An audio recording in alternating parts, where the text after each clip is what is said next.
athletes are always looking for, the turbocharge button. How can I get better real fast? Because typically we have a tight schedule, balancing conflicting demands on our time, work, family, trying to squeeze training in. So sometimes we can get a training block away. It could be a family holiday or it could be going away with friends, and we can go on a training block away. Is altitude training worth considering for athletes? I know a bunch of your athletes live at altitude in Andorra, and some of the others just do shorter blocks at altitude. What's the pros and cons of either approach? And then I suppose as a follow on to that, is it worth the average dude or girl listening to this planning an Hmm. altitude block to Sierra Nevada? Hmm. Um, I would see like this. So if you see it more like an adventure, so basically an adventure, I mean you are at a nice place, you are in the mountains, you want to experience altitude, you have time, so you have no stress, but you have time to do it. Then I think it's something nice to test.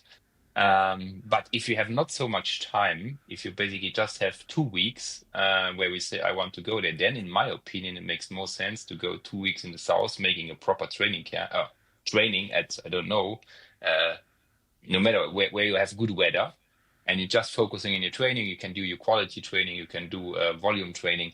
In altitude, there's so much things what you can do wrong that there's a high risk that Yeah. the performance benefit from the altitude will not be there.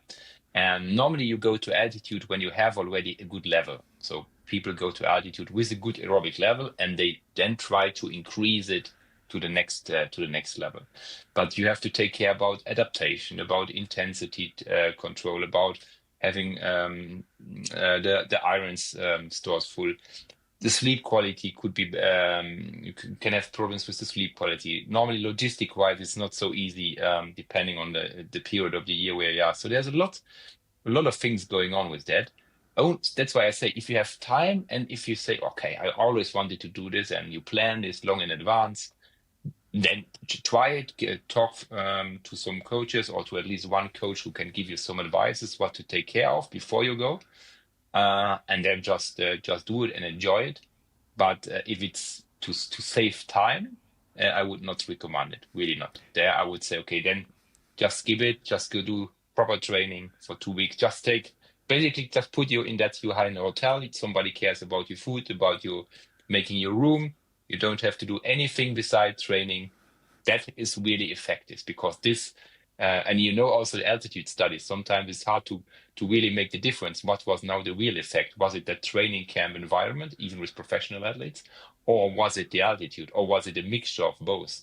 But what we know is when you can train properly without any kind of stress outside of you, you are much more. You can much support much more load than what you can do when you're at home in a normal environment, working 40 hours a week or whatever.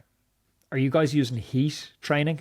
Not so much for acclimation purposes, more for physiological adaptation purposes. The boiler suit on core body temperature monitor and looking to get a heat stimulus into athletes.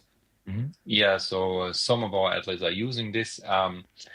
Everybody who did it already knows it doesn't come without a price, so it's not the most nicest thing to do. Horrible. Horrible. I Exactly. put the heating on, raincoat full, everything in the house, and it's like, oh, this look better on the packet. Yeah. There are, like we know, there are studies out there who shows you that there's a big impact can have a good impact, performance impact on heat, but also there's the risk to overdo it. It's basically this nearly the same as for altitude. So if you want to do it, really get advices for somebody who has expertise and don't try to overdo it. But here you should calculate to have around, yeah, let me say 3 to 4 weeks where you're doing this 5 times a week, probably 1 hour. And if you want to do this on a roller inside and you want to try this, can give it a try, but it costs you some, like I said, it costs you some energy.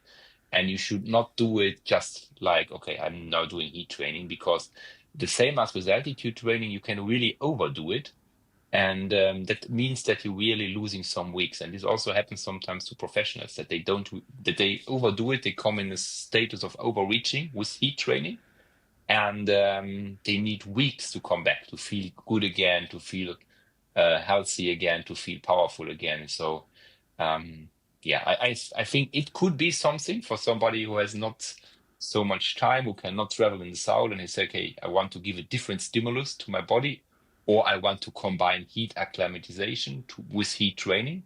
For example, your competition happens somewhere where it's really hot.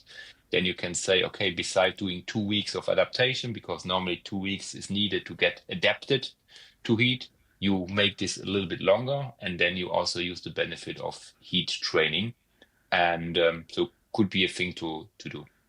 I've heard whispers that the BORA coaches like their athletes to train first thing in the morning.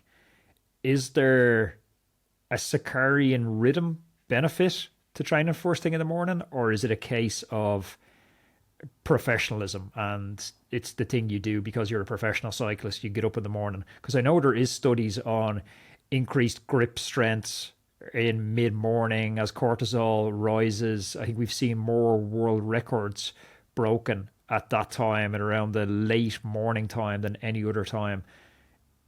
What's the thinking behind training timing? Mhm. So first of all, we want that the riders have also a normal daily routine. So they are professionals, so their main job is to ride the bike, and then also organizing their normal life around when they are not in a camp. And we want that they don't have to ride at 8 o'clock the bike, but at least waking up like normal people, having their breakfast, and then going for a ride like other people probably go to work, having a good rhythm, because this is also quite good adjustable then to the social life what they have with the family. So then they don't have stress there. About what you are saying, I think there we could say pros and cons, because when races are happening, they normally start at 12 o'clock or 1 o'clock in the afternoon, or probably at 11, and go over the afternoon. So basically, then you would have to say, okay, we have to get adapted to that Yeah. rhythm like it is in the race. But here we prefer to keep to do adapted to the rhythm of the athlete, to the living rhythm, and also to the environment rhythm. As long as not somebody is coming, I want to train at 5 in the evening until 10 o'clock, because then we would for sure interfere. But just having this routine, having this daily life, and not getting lost basically in this professional athlete life, and being part of the normal lifestyle. We have also even have some riders who they are cyclists, and then when they finish training, they say themselves, then we are just normal people, and so that's why it's good to have some kind of rhythm every day, the same if possible, just that your body can adapt to it, and that we don't have a new variable always coming into the game. We have 3 long form podcasts every week. Some of them are 90 minutes or 2 hours long, and I realize you're busy. Sometimes it's hard to cut through the noise and figure out the signal, figure out what the important parts are of these conversations. So I've taken your feedback, and once a week I'm delivering to your inbox a newsletter called The Saturday Spin. It's a 4-minute read or less, and it's going to break down the very best thing I've learned on the podcast this week. So it's insights from the biggest names in the world tour, physiologists, sports psychologists, and coaches. It's completely free to sign up to the newsletter. All you have to do is go to roadmancycling.com, stick in your email address, and once a week on a Saturday morning, I will deliver the Saturday Spin newsletter direct to your inbox. The link is down below. Go sign up.